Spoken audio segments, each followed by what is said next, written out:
Welcome to a series of podcasts discussing series of films. I'm Matt. I'm Dave. In a world inundated with prequels, sequels, spin-offs, and reboots, we ask the question, Do we need one more?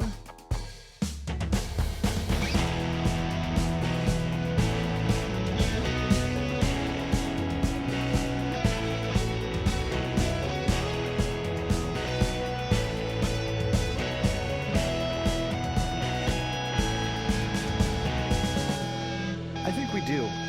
I think we don't. All right, I have a confession to make. Hit me. So I know that we normally take notes during the movies. Yeah. So here's the thing. I started to take notes. And I got so locked in Yeah. that and this is the visual aid for the people watching on YouTube. And if you're on Spotify, watch us on YouTube to see our faces as we make jokes. I wrote one note. Just one.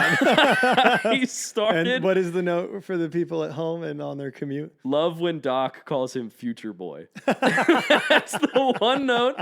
And then there's a second dash. I'll show this to you. You had every intent of I had intent and was planning on continuing. And then I just started watching the movie. That's funny. And my love for this series got the better of what is our job on this podcast to take notes. Now, we've talked about this, and I think maybe I said this last week. We talked about this, that I've seen these movies so many times that maybe I don't need to watch Probably them. not, but I've got notes in the order of plot happenings, so Fair. I can sort of guide this in case we get too I was going to say, far off the pace. I was like, I think I got this, but... Well, I was like, you've seen the movie so many times. Are you even going to bother rewatching when we do this series? Laura, my fiance... how's it feel? It feels great in the fact that it still hasn't happened at the time we're recording this episode. I know. But the excitement of it certainly feels amazing. I'm very excited for The Ring, for her to see it. I have it. I have it. I don't know who I was saying that to. No needles. Yeah, nobody goes. I've got the ring. It made it sound like I didn't have the ring. I have the ring. Yeah. And soon she will have it. But my fiance. Good job. We were talking about it because I was like, I got to watch Back to the Future 2 and 3 for the podcast. Yeah. And we were in the car and she was like, do you really need to watch those again? Not in a way of don't, but she was genuinely asking me of do you not remember those movies? Yeah. And I was like, no. I remember them pretty vividly, but not that I need an excuse to rewatch them, but No. I've been given an excuse to rewatch them, so I'm going to. This podcast is a great excuse to rewatch things that I just really want to rewatch that I can't get my girlfriend to watch. So here I am having watched Back to the Future 1, 2, and 3. Nice. I'm going to sneeze, I think. Bless you. No, I don't know. It might be passing. Oh my God. It passed. It passed. It's somewhere in the past. It's true. It's in stuck. 1885. It's in 1885, which is where this movie takes place. That's true. Back to the Future Part 3. Back to the Future Part 3 The came final out part. in 1990. The final insult? The final insult. Back to the Future 33 and a half, the final, or 33 and a third, the final 33 and a insult. third. 33 and a third in 1985. It's just every number possible. Yeah, it's just it's the longest title I've ever seen. Yep, came out in 1990. Hell yeah. It was the final chapter in this trilogy. There has been talk about Back to the Future 4 or a reboot of Back to the Future for decades. Yes. Famously, or I don't know how famously, but I mean, if you pay attention to this kind of stuff, you've probably heard this story, that there will not be any sort of anything until Zemeckis and Bob Gale have died. Died, yeah. Yes, they made it in their... They unless one of them betrays the other when one goes early. That's true. Et tu, Bob Gale. I'm like, which one would sell the other one out? I didn't think it would be Gale. Do you think they would be bonded?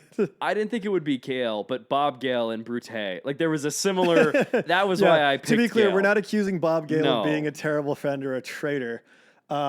It was just for the alliteration of the bit. Yes. But yeah, no. Unless we did that at the unless exact they, same time. We did. Yes. Interesting. We're syncing up. Interesting. That's how you know it's gonna be a good episode. True.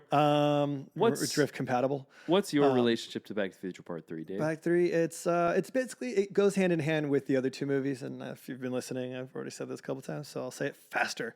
No, it's just like, Back to the Future is a movie my family would rewatch like 2, maybe 3 times a year, and usually one of those like rewatches would trigger us watching all 3 movies. Sure. And like I had like obviously like DVDs were coming out when I was a kid, so they did the like get all 3 on DVD, get your little box set, and like with all the special features. So like you, I watched all the special effects and special features stuff on it. But yeah, no, this is like a movie that's like really dear to me. I think this one gets the least amount of rewatches for me personally, but it's not because I don't like it or have anything against it. I think I just end up watching the other ones and running out of time to come back to this one. Yeah. But I love this one. I think the Old West is so fun. Yes. We're both big Western fans. We're big Western fans. I didn't really get into it last time, but I am real big on like Sergio Leone.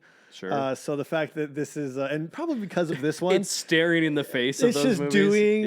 It's just doing excerpts from excerpts. There you go. Excerpts. Excerpts. As someone who's really bad at saying words sometimes. You're an expert on the excerpts that they're referencing. The Human Torch was denied a bank loan. That's true. He was. But yeah, and I think this movie actually might play into my love of Westerns. That and Tombstone.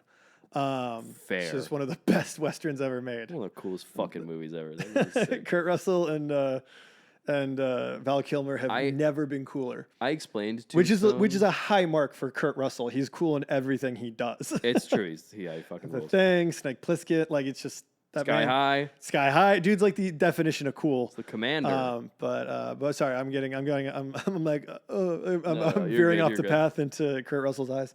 Aren't we all? And beard. But so this is one. But yes, I love Westerns. This movie probably played a significant role in that and stuff. But yeah, that's nice. I think that's it. I'm kind of a similar. Probably just gonna keep vamping if you let me talk. So. No, I'm probably in a similar boat as well as you in the sense that like I think the sneeze is coming back. Hey, it did a lap around the earth. No, it passed again. What the hell? The reverse flash is like coming in and like I can literally feel it happen, and I'm like, okay, do I need to pause my talking just so we can maybe cut that out of the episode? But it's not happening. I'm leaving them in, bro. It'll happen. Well, now that it's happened twice where it's passed, we have to keep it in. This is a reoccurring gag. This is like Biff eating manure. It's true. But my relationship, with this is kind of similar in that I love all 3 of these movies. This is the one that I probably watched the least as a kid. Mainly, I watched 2 the most as a kid because hoverboards are cool. Hoverboards are cool. I watched the first one basically just as much. I think just on the fact that it was the first one alone. Mm-hmm. And then the third one I would watch if I was really in the Back to the Future mood. But I think I kind of bought into people saying that it was the bad one. At no point was I like, this is bad. Like I've never thought this movie's bad. Because I don't think this trilogy has a bad one, but this probably is the weakest of the 3. I honestly, but I think it's actually really it's on par with 2. I think it's on par and I with just 2. think both of those are it's just weaker. inferior to 1. And inferior is it's a heavy word, I think, because it's got like a super negative connotation, but it's just the reality that the original is just a classic and maybe one of the most iconic movies ever made. So I think for different reasons, I think this movie is of the same quality as the first one. Really? I think, or not of the first one, Jesus Christ, as the second one. Okay. That would have been a hot take. That would have been a very hot take. Are we going to put this thing in the Hall of Fame with one? I think it's like one. Are you going to convince me to give it my extra point this time? I'm like, you better fucking give it. No, it's You're like, what the 2 Veras, the same gun. And I'm like, no! It's like one for I'm looking me. at the tombstone. My brother's name's on it. Sorry, Connor, you're dead in this bit, but yeah, sorry, Connor. For the video people, we set this up having you guest star on the first episode of the series. For the video people, they're seeing this, and the audio people, again, go to the video version. 1 is like up here for me. Mm-hmm. I'm pointing the top of my head, and then 2 and 3 are both like There. So if it's like one is like a 10, you'd put them at what, an 8 or a 7, you think? These Or are like where do you solid stick it? 8s for me. I'd probably, yeah. I'm like, 8 to 8.5. I'm gonna be honest. I think these movies are really successful in what they're trying to do. right on. I think I'm like 7.5, 8 probably, but convince me. I'll bump it up a half point. I'm sure nostalgia maybe just is a part of it, but like True, yeah. But these movies are really good, and I Yeah. actually don't. I resent people who say they're bad. the people who literally are like 3 is the bad one. I'm like, did we watch a different movie? Yeah. Because this movie, I think my thing with why I didn't watch it a lot as a kid is I actually don't think I had the tools to really appreciate it Yeah. in the same way. No, I will say this one's more of a doc movie, It's more which of might a, also play into it it's a like little how bit. 1 It's is like, a George movie, 3 is yeah, a doc 1 is a movie. George movie, 2 is a Marty movie, and Yeah. 3 is the doc movie, I guess. Yeah. But I think what I really appreciate about this movie is the doc stuff. I think the fact that Christopher Lloyd has spent 2 movies rattling off the most insane exposition you could ever ask an actor to give. he does, yeah. That they offer him the chance to be like the lead of a romance movie Yeah. is really fucking cool. I know, and it's a great. He's got a really good chemistry with. It's Mary Steenburgen, right? Steenburgen. Steenburgen. Okay. Yes. Which, if you don't know, is Will Ferrell's mom in Elf. Or I Yes. guess she's stepmom in Elf, but then Will she's Ferrell's mom and Step Brothers. actual mom and stepbrother. Yes. Yeah, because Richard Jenkins is John C. Reilly's dad in that one, right? Yes. I feel like she's like Yeah, he when is. you need a mom in Hollywood, she shows up like with a light behind her, like Kermit the She's- Frog in the Muppet movie. She's Will Ferrell's mom because there's that scene in the car where he's in the back seat and Will Ferrell Yeah, goes, "I'm yeah, not yeah, going to yeah, call him dad," and she's like, "I didn't expect you to call him dad." That movie's so it's so funny. Not to sidestep on Step Brothers too long, but what's hilarious is that movie was conceived as being about like actual kids having to get along and being like actual like 10 to 12-year-olds like having to do it and doing like a family comedy that way. Yeah. With with a little drama at the core, and then at some point someone said, "Well, what if it was John C. Reilly and Will Ferrell?" Whoever that is, And give them $3 million. that was a genius move on their Yeah. part. But no, anyway, part 3. she's great. She's part of She's amazing. one of the many Hollywood power couples. Yes. yeah, because she's Ted married Danson. to Ted Danson. But she's wonderful. I think she's such a great inclusion to the cast. I think she is the one female character that they allow. Like, she's objectively has- the only like real female character She's the only character. of Yes. the series. Okay, well, yeah, because she isn't just like being strung along on the adventure. She has like there's that point in the middle where she's like, "Oh, get out of here! Like, I don't she like." is- She has decision making of her own that isn't just being dragged into the DeLorean. She is a love interest, but she isn't like, she's intellectual, she's capable, she's like all this other, like she's not She's just a romantic. Like she she has a defining personality, you would say. yeah, like I mean, Doc does have to like save her at one point. Yeah. But like, I think this.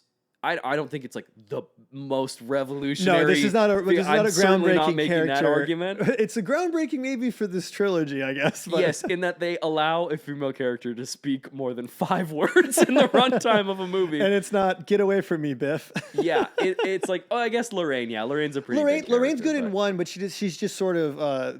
Well, again, she's kind of a prop in 2. Well, actually, that's not true. She has a great scene with Biff, evil.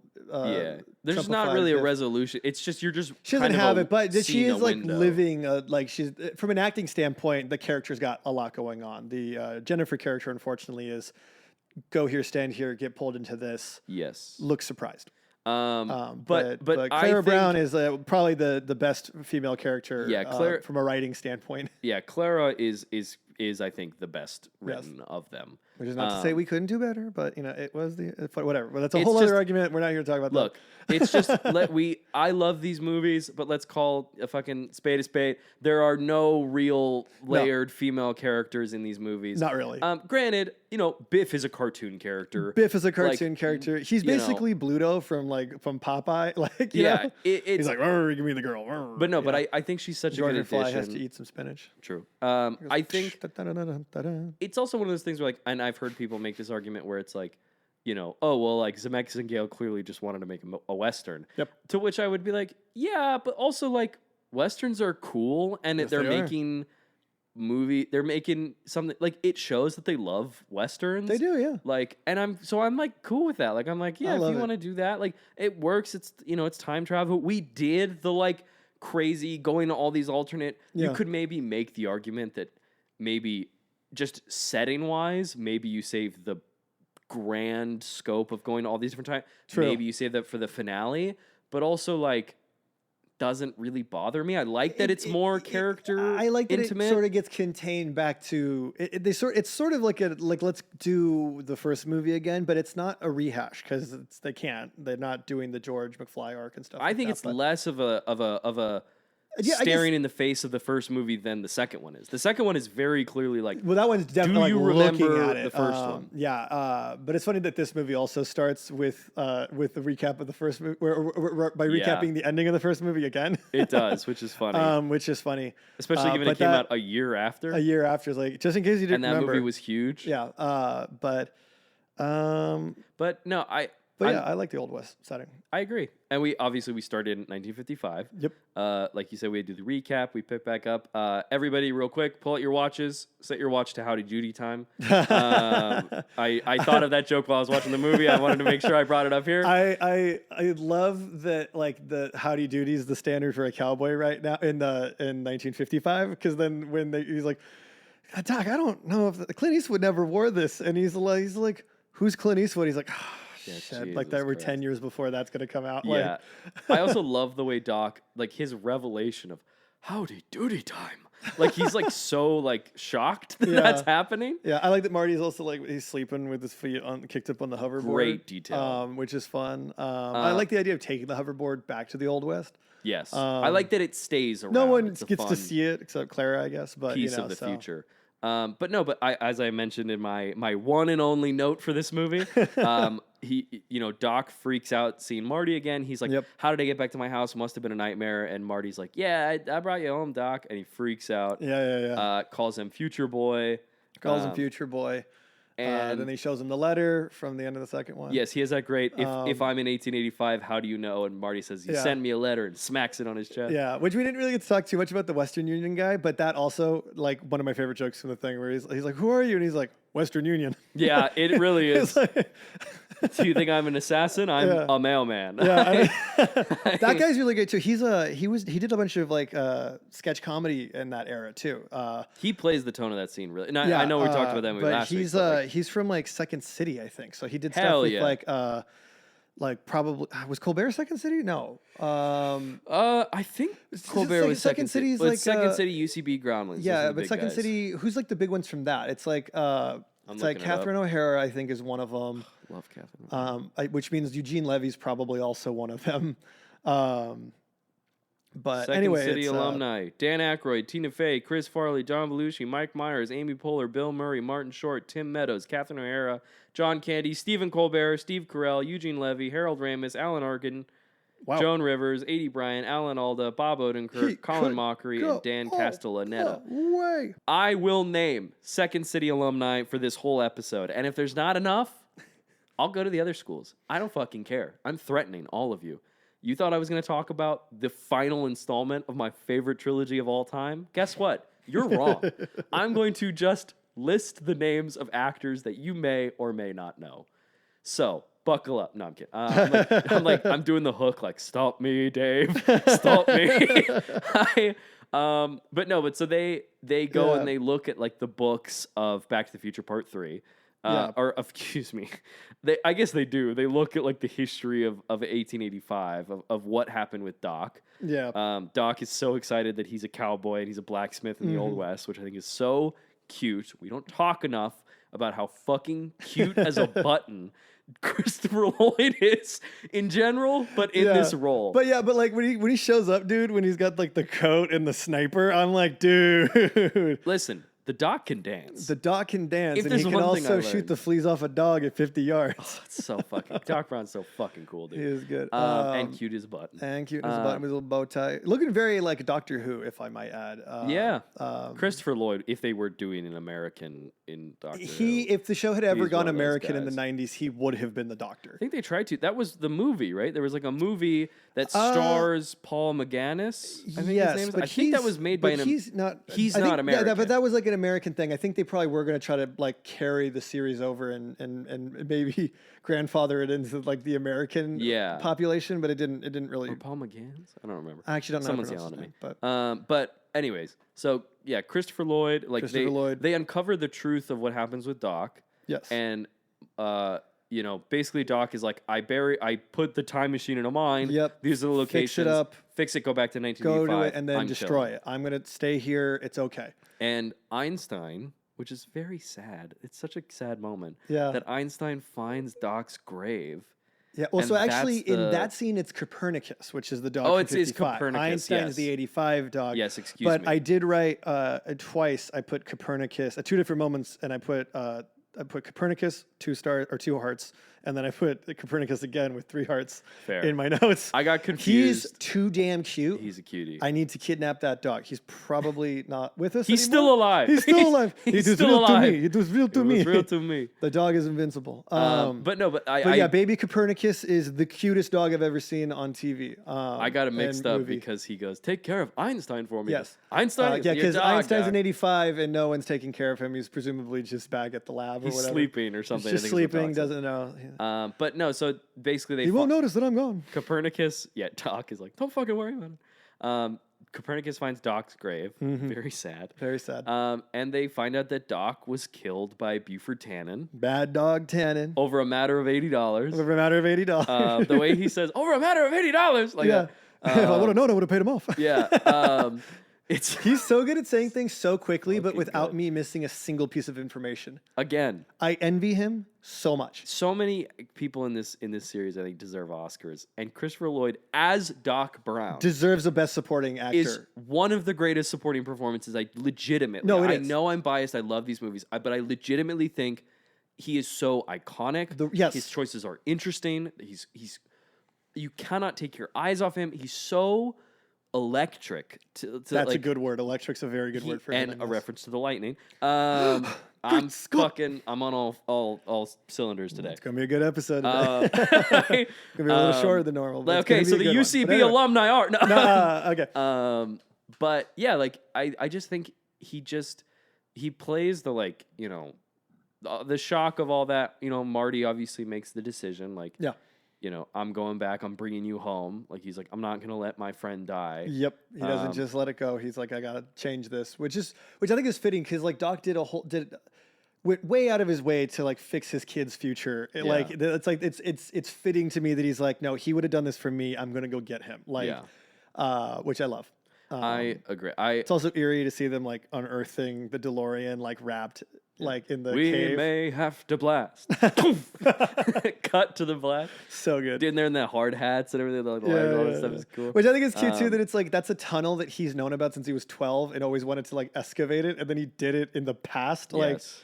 that he's like, where could I bury the time machine? And like 12-year-old Doc was like alive. No, for real. I also think they we and I know we both have a hard out. Unfortunately, this episode will be on a certain duration. What do we do with part 2? If we rush through that at Yeah. any bits, just let it. We unfortunately do have places to be. Yes, unfortunately. Unfortunately, we're.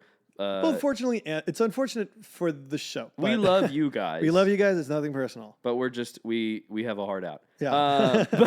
But like I do think this whole like Marty almost lost his dad in the second one, and Yep. now He's gonna lose at his the like threat uncle of losing. / best friend. Yeah, his uncle, best friend, kind of also I would say father figure because certainly growing up, original George McFly Was probably not the strongest Not father there. figure. It's probably a reason he ended up hanging out with Doc. Yeah. So like it is kind of really emotionally Yeah.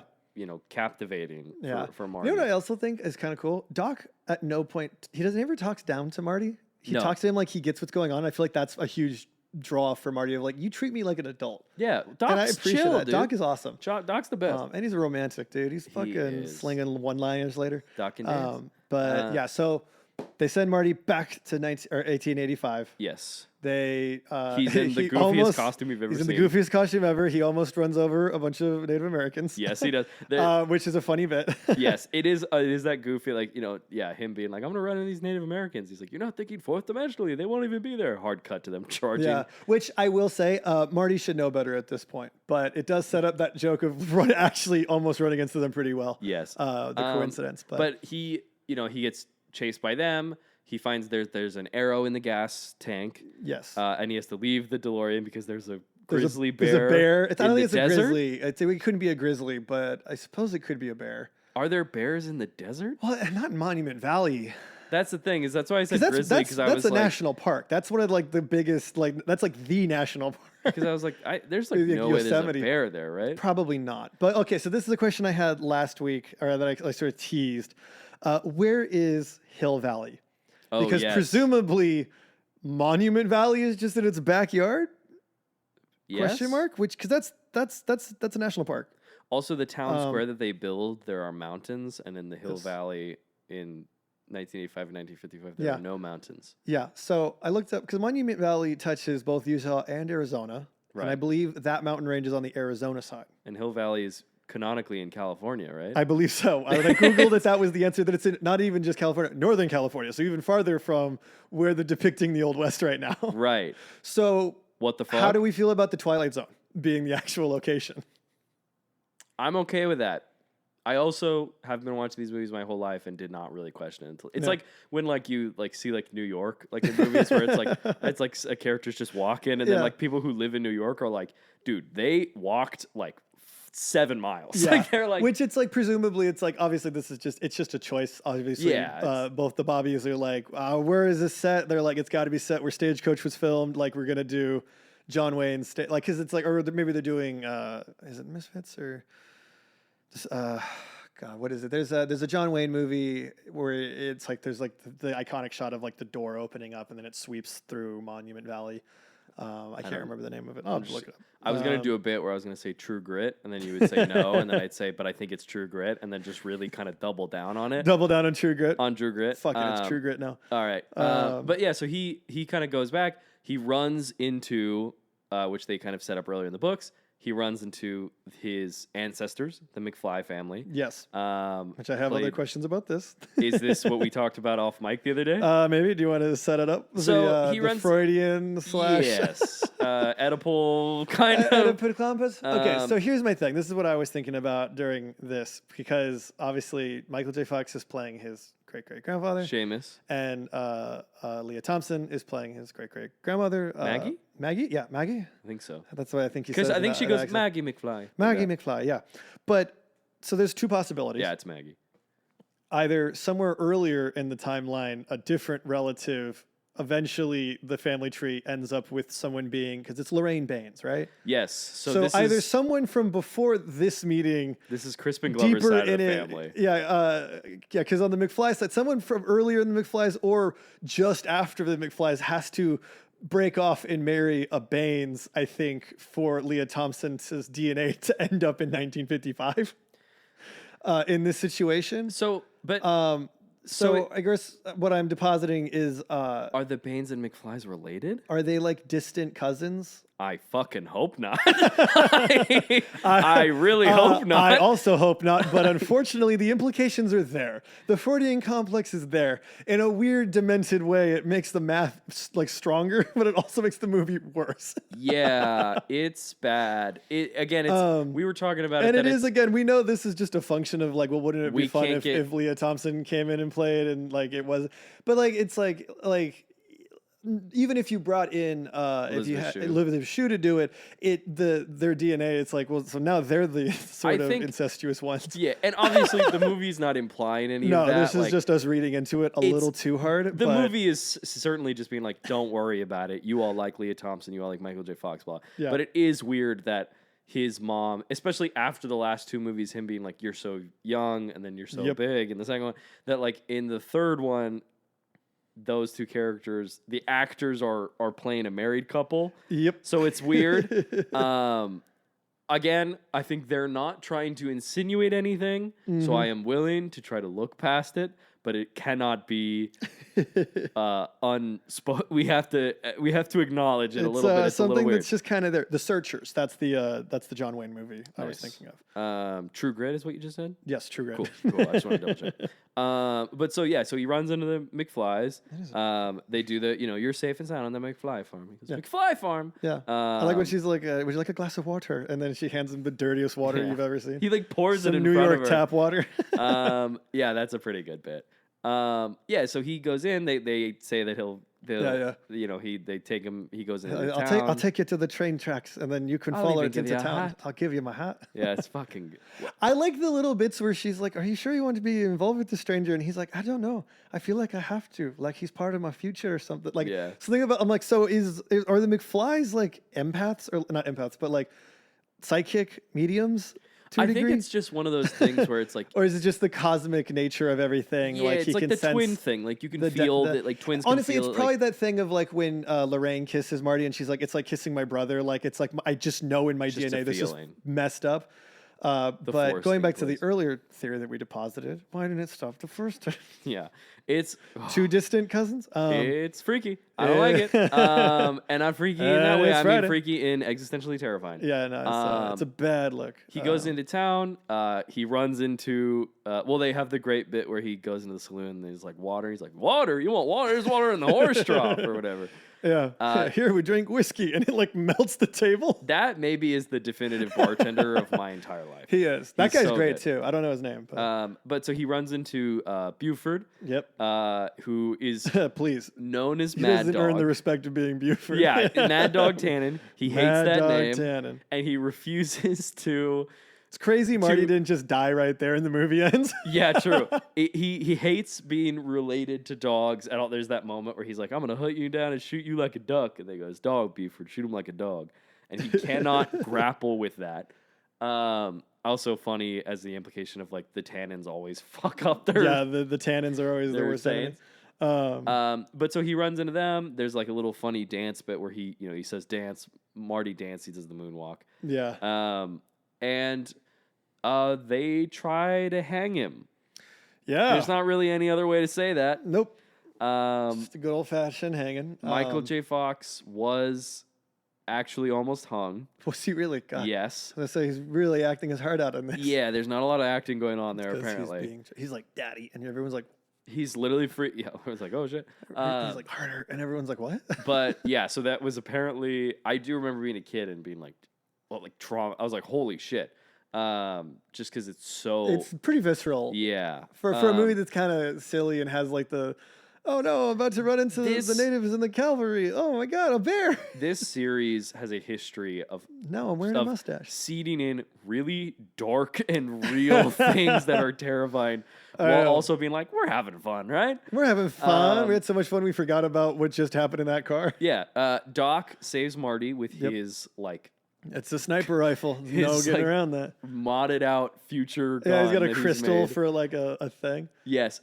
Doc as a cowboy is fucking cool as shit. No, it's great. I honestly would take a full series that's just him in the Old West before Marty gets there. That'd be pretty good. Just trying to establish himself. Yeah. You do the Smallville, like it's 9 seasons, but he's like just leads up to that. It's leading up to him writing the letter and sending it. Nice. I'm into that.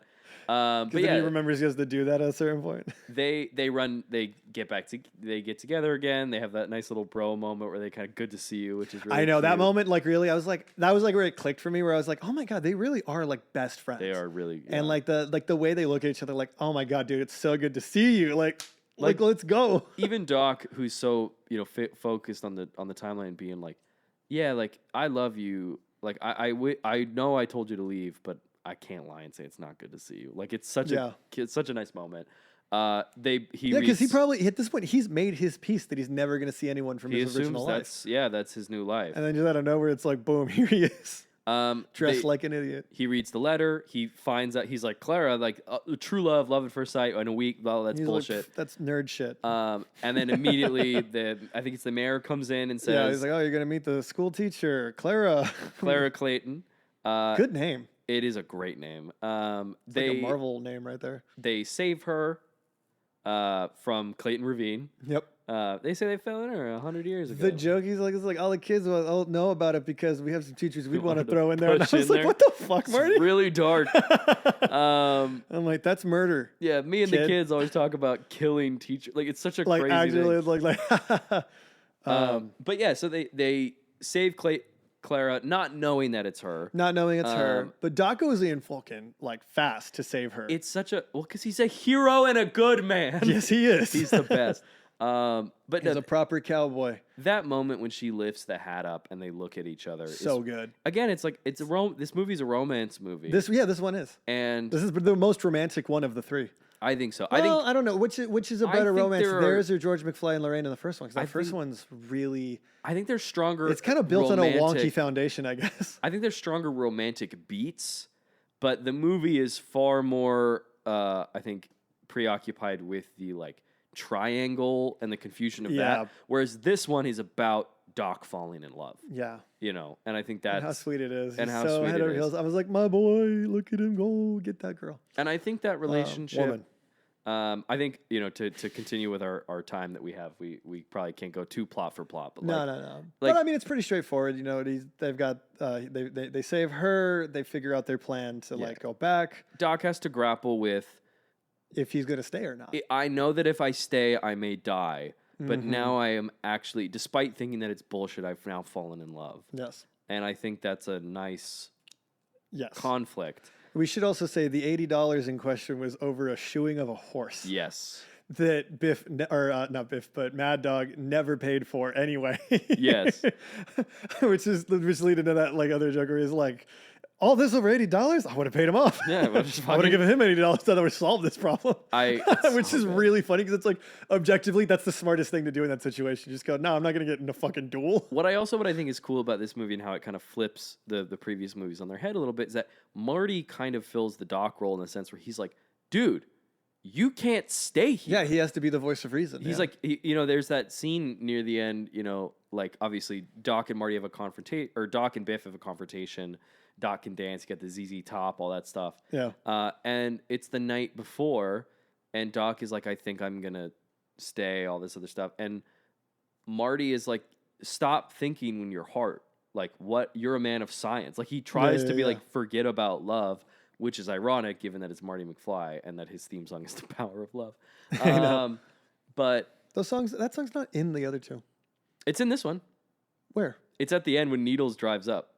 Oh, it is. It's playing Yeah. on They the- are playing on it. the Never thing. mind. I did not watch this movie well enough. No, it's okay. I've seen it 100,000 times. So You got me for all my mistakes. but yeah, they with the gas tank, they say that gas is not invented. The whole crux of the movie is how do we get back to the future if the car can't move? Yep. And now that moment where they try to do all the horses. The horse bit is they funny. can't get it up to 88. Not enough horsepower. And they, if we can push it to 88 miles per hour, which is Mm-hmm. I love the reveal of the train. Yes.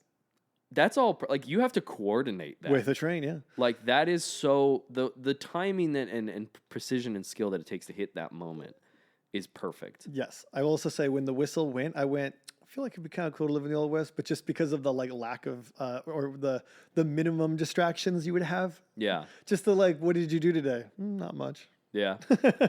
I feel that. Hung out in the saloon with my buddies. Which is what I got drunk. I mean, Doc has that, he says that he's a man of science. He goes to Clara after they've spoken on Jules Verne and fallen in love. Yeah. That he says that he's leaving. She asks for the truth. He decides to give her the truth. Yep. And she reacts Yeah. appropriately. She does. If We do have that moment though where they go to like the town meeting or the town like party or whatever. yeah, I the guess, ZZ but- Top bit. ZZ yeah. Top bit. Did Doc you say and that Dance. already? I Or- brought up you Doc brought and it Dance up? and ZZ We don't have to Top. go into it too much, but there's the great moment with the Colt rifle or the Colt gun with That's right. Marty because he's good at the video game, and then Frisbee, far out. Frisbee pies. Did he invent the frisbee or was it the Hudsucker Company? Ooh. Let's say he It's the 1.0 to 2.0. Okay. I'm going to say that so I can keep both of those They in were there. like frisbee pies. Yeah, we both watched Hudsucker Proxy recently. That's a good watch. It's a good time. But yeah, they have all these moments, and Doc, I mean, he does the thing where Doc wants to tell her the truth, but even in telling her the truth, it's obviously a bunch of fucking nonsense. And he goes to the bar, gets drunk. I'm getting us to this point so we can talk about Wake Up Juice? Wake Up Juice. Wake Up Juice. Have you tried Wake Up Juice? Correct me wrong. I don't think I've ever gotten a chance to For try those it. listening But did on you get to video, mix it? I'm smiling right now. Did you ever go to your way to make it? I did make Wake Up Juice. Hell yeah. We should do a video where we went to try it together. That'd be funny. We went to a film festival in Austin, Texas.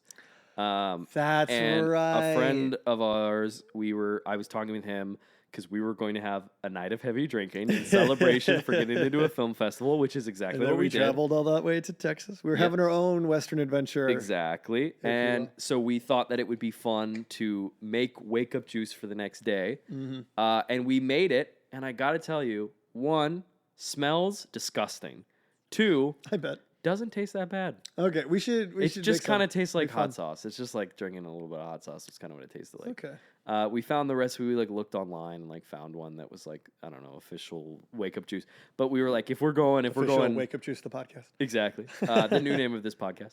I do love. There's that bit where Doc, he takes the sip. Great bit of physical comedy, falls on the table. Dude, he hits the fuck out of that table. Hits the shit out of it. And there's that great joke where Marty goes, "How many did he have?" And the bartender goes, "Just one." And he goes, "Just one?" When he's talking all the future stuff because he's all depressed, and he's like, they're like, "How many drinks does he have?" And he's like, None. He just likes to hold it. He's just been holding it this whole time. And it's like the next day. He's been holding it all night. Yeah, there's run for fun. All that stuff is all good. Those guys are hilarious. They got the little hey, what's that burger take? Ketchup or mustard?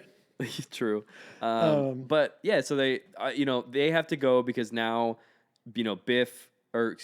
Mad Dog has said, he's challenged him to Monday, a duel. We're gonna fight because He's like, we're gonna do it tomorrow, and they're like, well, we're robbing the stagecoach tomorrow. And he's like, what about Monday? Can we do it Monday? And they're like, yeah, Monday's good. Yeah, 7 o'clock, I do my killing before breakfast. 8 o'clock, I do my killing after breakfast. It's fucking sick. Good line. And they have Marty has what I think is part of this character arc is when it's come out and fight where Marty, he has a thing where he's like, he's an asshole. Like that thing where he's just like, I'm not going to fight him. Yeah, I'm not doing that. Yeah, and he is forced into the situation. Yeah, he gets kind of backed into it, and he's called chicken on top of it. Yes. Or yellow, I guess. But yeah, so there's that. He recreates a fistful of dollars. I wanted you've watched all those movies. Yeah, that is a moment directly lifted from A Fistful of Dollars, but that moment is directly lifted from a movie called Yojimbo, which is an Akira Kurosawa. If you like that moment, you should go watch Yojimbo because it's the same thing, but instead of guns, he has knives. Cool as shit. Just awesome. Watching Super fucking cool. We're talking dude throwing knives at man, ricocheting, but with another knife. Yeah, that's pretty dope. So he's objectively cooler than Clint Eastwood. Toshiro Mufundo. Yeah, they do make a joke about Clint Eastwood will be the biggest yellow in the West or whatever, which is funny. Just you wait, kid. And yeah, Marty. We've talked about Tom Wilson over this whole series, but the bit where Marty kicks the gun out of his hand, stands back up, and Mad Dog's look of you're fucking alive? His disbelief. No, I killed you. And when he punches him, his hand, the score kicks in on that. I like that he takes it off too and then hits him with it. I like that he takes him down without a gun. I agree. Which is nice. And then I like that moment after he basically wins the battle and then tosses the guns to Seamus and is like, Colt 45, never been used. That's cool. You could get it for $12. Fucking cool as shit. That's an awesome moment. And they just make it in time to get to the train, which they've been able to they have special cylinder log cylinders. So special log. I like when they're stealing the train and they're is this a heist? And he's like, it's a science experiment, which is awesome. So, and his handkerchief is his shirt from 2. It is. It's torn up, which is a nice really little detail. And then Clara has left. She overhears a conversation on the train about Doc and how heartbroken he is, and she realizes that they love each other and they're perfect for each other. They're perfect for each other. And she tracks down the train because she's a fucking badass. She's boss. as they're reaching towards the end of this bridge, the whole thing is that they have to hit 88 before they go off the bridge because the bridge doesn't exist now. It doesn't exist will now. exist in it the will future. exist. You have to think And if fourth they dimensionally. fail, they will do a Buster Keaton into the ravine below and explode. Yes. Which I thought was a nice Thankfully. extra bit of drama near the end of we have to get out of here before it's this temperature. And he's like, well, what happens then? He's like, the whole thing will blow up. Yeah. I wrote down, what if they got back and they were like, remember the Great Fire of 1885? What'll happen, Doc? They just shot it into a ravine in the summertime. Yeah, for real. Just a big flaming ball of fire. There is a Lone Pine Mall kind of joke when Marty goes back to 1985 that it's called Eastwood Ravine. Yeah, which I think is funny. The idea because that- presumably he died on the train that day. Everyone thinks he died there. They're like, this man, he subdued Mad Dog Tannen, put him behind bars, and then robbed a train. Stole a train and drove it off. Drove it off. He was the craziest man that ever there was. You'll never be as cool as Clint Eastwood. It's true. But yeah, so they managed to do it. You know, there's that great bit where she's trying to call Emmett. She's trying to call his name. Yeah.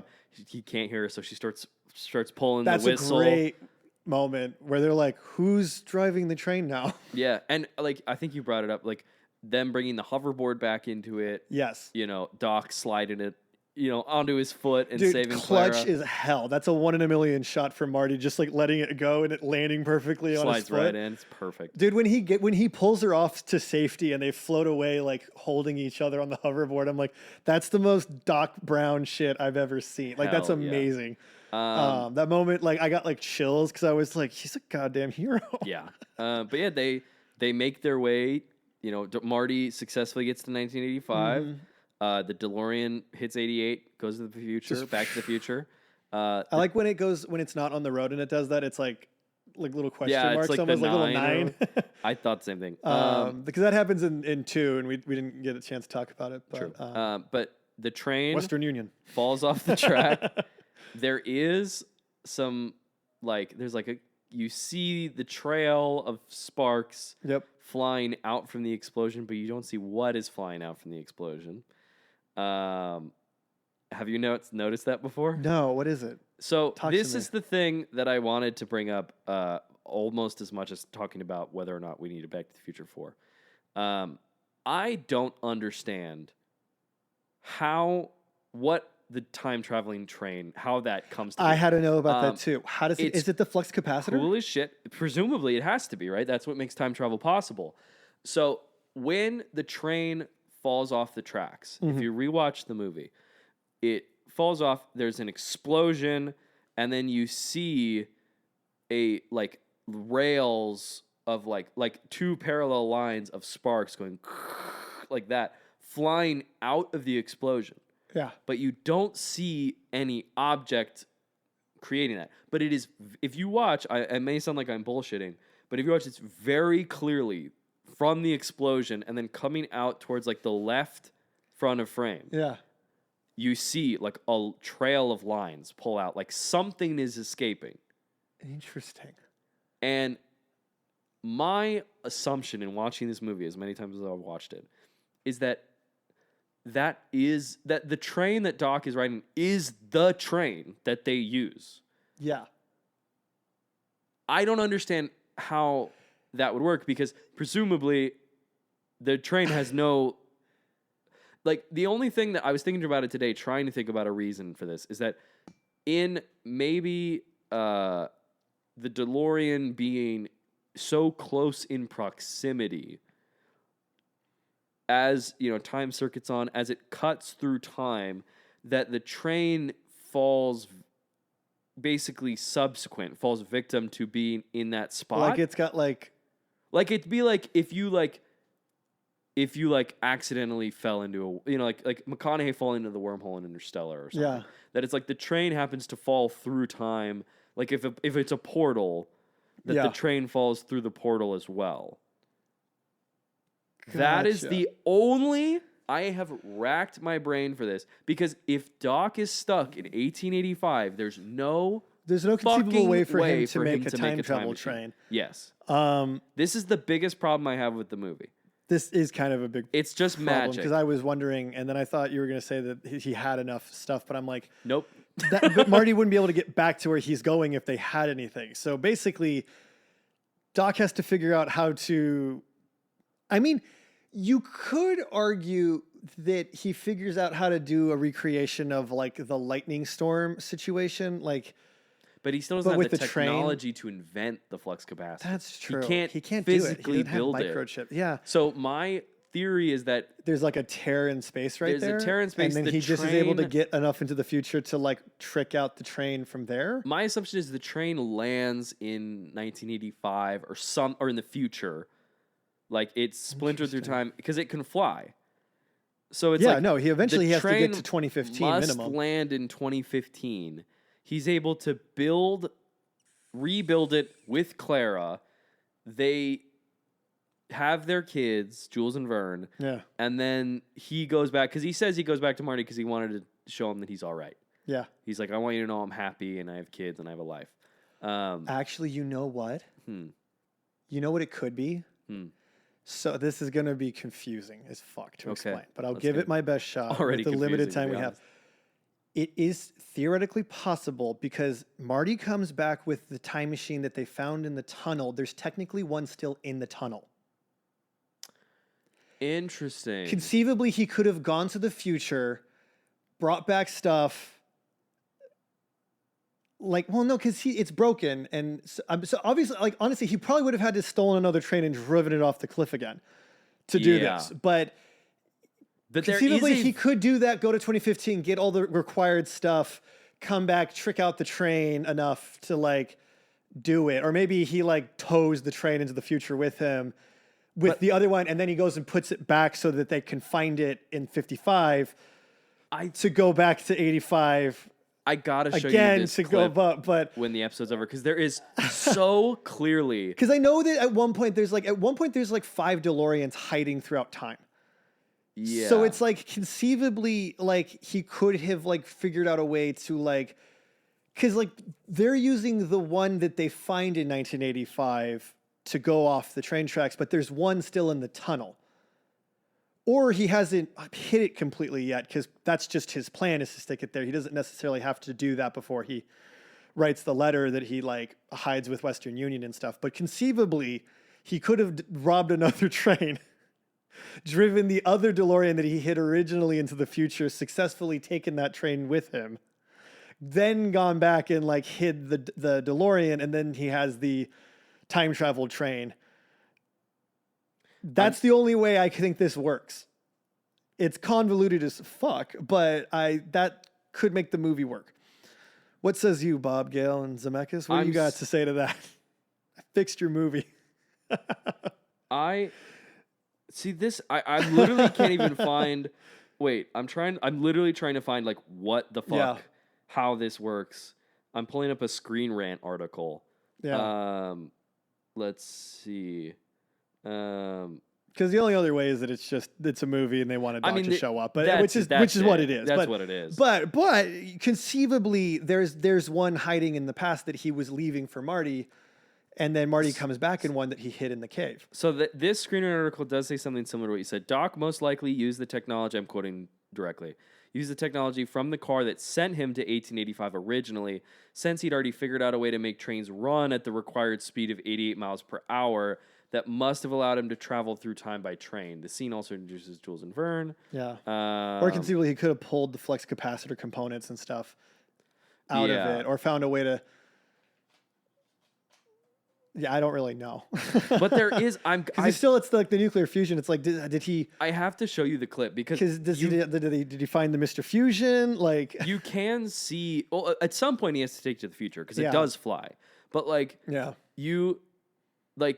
you do see this trail come out, and it can't be the DeLorean, I don't think, because Marty has it. Well, and it's if also any part of that breaks, there's no way he makes it back to 1985. Yes, and it's also the DeLorean doesn't move you through physical space; it only moves you through time.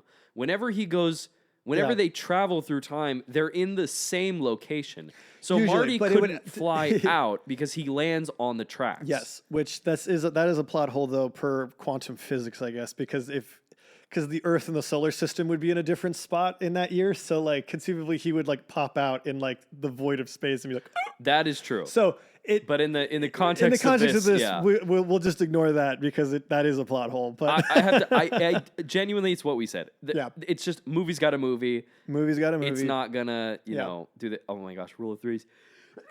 The sneeze has happened. Yes, I finally sneezed. we've come full circle. Rule of That's threes. the episode. Guys. That's now it's ending before we even answer the question. But yeah. So, anyways. But yeah, anyway, I There's don't a have time an machine actual answer train. to it, but that's my theory is that he hasn't buried the one that he was going to bury, and he uses that to get to the future, and then he puts it back so that they can have the adventure in 3. Fair. I will be because that researching makes this the most later. sense to me, even though it's really convoluted and insane. There's no escaping Because that involves that, him stealing a train twice, but yeah, it has to be. but it's technically a sound method. But so he sees Marty. Yep. We have the re-interaction with Needles. Yep.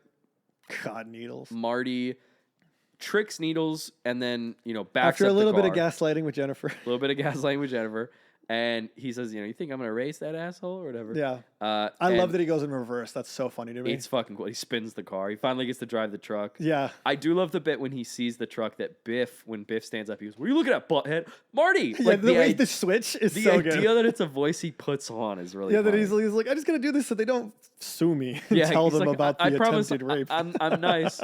I'm nice now. But very heavy stuff for a comedy. yes. The "you're fired" message disappears. It's been erased. Jennifer realizes Surprised we didn't do that last episode. Yeah, true. Thank you for doing it now. Jennifer realizes that that this was not a dream. This is real. Not a dream. They see Doc, and this Doc, is yeah. what I was referencing last week, where Doc kind of gives the speech of like, "This is what the series is about." Yes. The whole It's like your future is unwritten. It's whatever you want to make it. yes, Which I really like that. I It's do. It's a little like on the nose, but I feel like it's a nice. there's something message. It's a good that sentiment. I think that makes them. It ends up being really satisfying. Of like, with all this like chaos and 2 being like we're here, we're there. What is our destiny and stuff like that. Like I feel like there's something kind of like awesome about doing the like. No, now you guys have a clean slate. Yeah. As long as we don't go to the future, we don't know what happens. So go make it what you want to make it. Like Yes. kind of thing. Which is nice, and the idea of not being too preoccupied about time, just live your it's life. like, just live your life. He said time traveling more. Yeah, in the biggest fucking time. I did And my an even letterbox. bigger, more distracting time machine. My letterbox review references the train. Look, despite all the semantics we just went into of trying to understand it, Yep. time traveling train rules. Time traveling It's train a big rules. train that travels through It's time. he did it Chris Nolan. Fuck it. Yeah, fuck it. Yeah. But I think that brings us to our question. Yes. Do we need one more? Well, so let's So- rattle off our 3. Yes. So my first one. Yeah. From 1 to 2. Yes. So yes, there's been in terms of installments. Are you ranking them or are you going your yes or no to the one more question? Yes or no to one more? Okay. I've tried to rank these movies before. 3 and 2 interchange for me. I think I have the same score. I think for them, I love them both, but Yeah. I don't think they're as good as the original. In terms of quality of film, again, I think this movie's pretty solid. I think it's a ton of fun. I love that it allows Doc the ability to do a little bit more than just give exposition. I love the inclusion of Clara. I love all the sequences. I think the train sequence is really fucking good. So I think it is smart and funny and a strong final chapter. Despite it not having the best ending of the series, I still think it's a good ending. It's a solid ending. In terms of rewatchability, it's so much fun. The music alone is a fucking blast. It's the best. Yeah. Now, narrative runway. I am not giving a point to this. I think it gets a 2 out of 3 for me. Yeah, I'm in the same thing. It's a 2 again for me because it's just they've got a nice little bow tie on that. Like it's just don't pull that open. Yeah, it's a thing of like time travel's a mess, and that's kind of what Doc speaks on in 2. And even though he has a time machine in 3, it still feels like that lesson is pretty accurate. That like the DeLorean is a finite. It shouldn't exist as something they can constantly go to.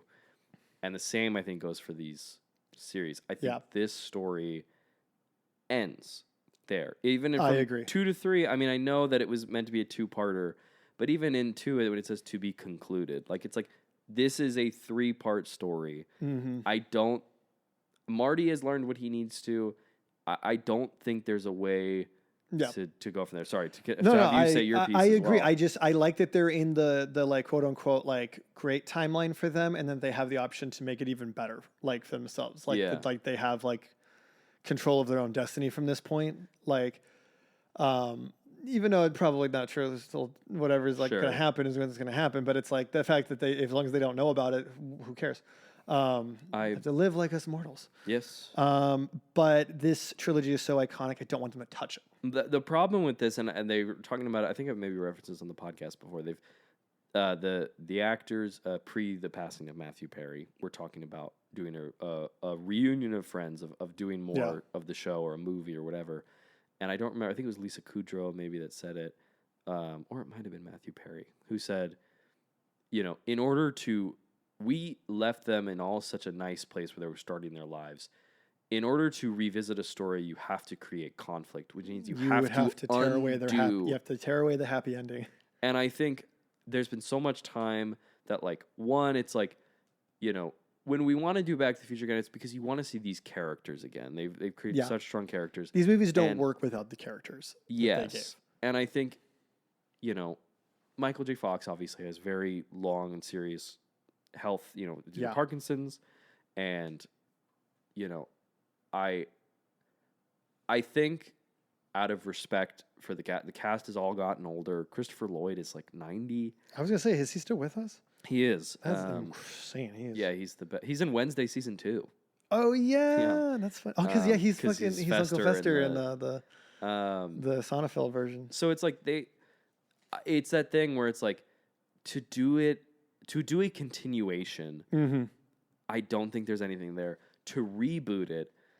The thing I think is like, what is the point? Exactly. What are you offering outside of just, and to quote Blank Check again, they were talking about this where it's like, if you were doing this now where it's 2025, they're going back to 1990, like we're in a post Back to the Future world. So it's just going to be people wanting to reference.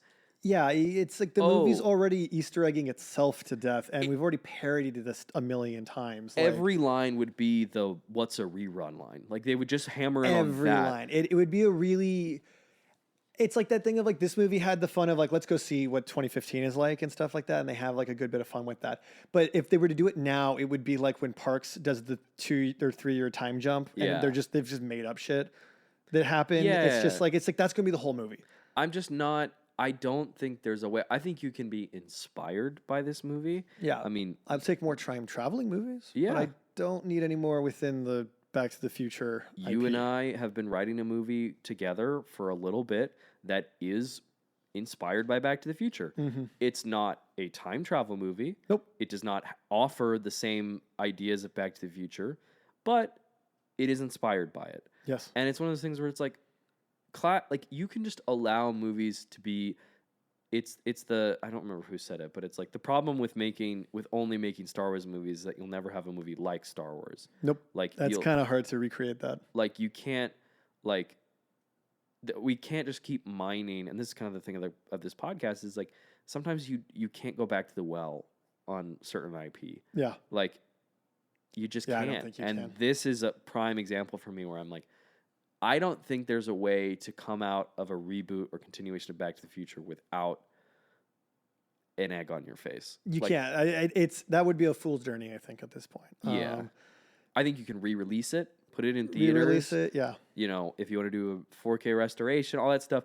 Keep the movie alive. Yep. Like the movie should be around. It has a legacy. But I don't think you can continue. I don't know where the story goes because then it's like someone else has created time travel. It's immediately hokey. Immediately, yeah. It's just you can't do anything. And it that rips is it as away iconic, from Doc. And anything that you try to do that's different will just be trying too hard. Yeah.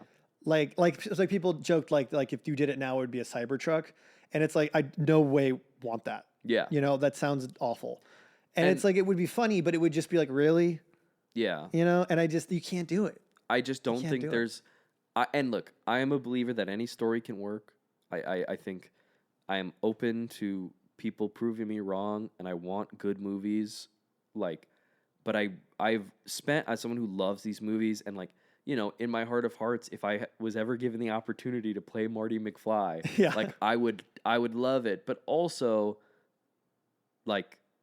that's Michael J. Fox. Like, Yeah, that's you not can. me. It's not Tom Holland. I love you, Tom Holland, but like, He's not Michael J. Fox. it's just that is I don't see how again like I don't I've thought about what I remember talking with a friend that we knew in high school about like what a Back to the Future 4 could be and how you could continue that, and like we spent like 2 hours talking about it, and it's like you can't, you really just can't. I don't think this is where it ends. This is a definitive like no least in dog terms of for me. films. For film. Yeah, I'm happy with the 3-week cut. Musical is funny. Musical's great. Comic book, fine with that. whatever. But I don't think you can. I don't think you need to. I think the more you pull on this, the more messy it will get. Yeah. And also, it's just I don't think you can recapture what makes this movie iconic. So I just I don't need it. Yeah. But so if you haven't figured it out, this was just an excuse to talk about Back to the Future. Yes, and make it clear We you kind don't of have knew to the answer reboot before we everything. watched it, but yeah, you don't have to reboot everything. Just let And that you one shouldn't. land. But if they want to do another kick-ass time travel movie, that's something else. That's something new, maybe. Yeah. I'm down for that. Always down for that. Yeah. Any more thoughts? No more thoughts on Back to the Future other than I've loved getting to talk about these movies that mean so much to me. Mm-hmm. Do you have any final thoughts? Wrap it up, butthead. No, Hey. I don't. Well, do we want to say what we're doing next week? Yes. What are we doing next week? Well, Are we? we've talked a We're completed playing a trilogy. heist, or are we? What are we doing? Well, here's the thing. We have talked about a full trilogy of films. Back to the Yes. Future 1, Back to the Future 2, Back to the Future 3. Mm-hmm. Next week, we start a small series discussing a series of films that only had 2. That was contemplating a third film, This one. but never happened. And we do need to ask, do we need one more national treasure? Oh, we're gonna steal a declaration. We're going to steal the Declaration? Declaration, kidnap the President of the United States. Dave, there are going to be... We're gonna find out what happened on page 47, 48, whatever the page was. When I tell you there's going to be twists, turns, and surprises for the audience, and maybe even you, that's all I'm going to say. I can't wait. Snorkel. Albuquerque, See, I can do it too. flux capacitor. Flux capacitor. Next week, National Treasure. National treasure. We'll see you in the next one, guys. See you in the next one. Thank you for listening to We Need One More. Be sure to follow us on socials like TikTok and Instagram at WNOM Podcast to stay up to date on upcoming episodes. And feel free to join our Discord community where you can share your thoughts on the movies we're watching together. That's going to be at WNOM Podcast server with a link in the bio. Don't forget to comment, like, and subscribe. That's the best way to support the show and to let us know that you need one more. We'll see you next week.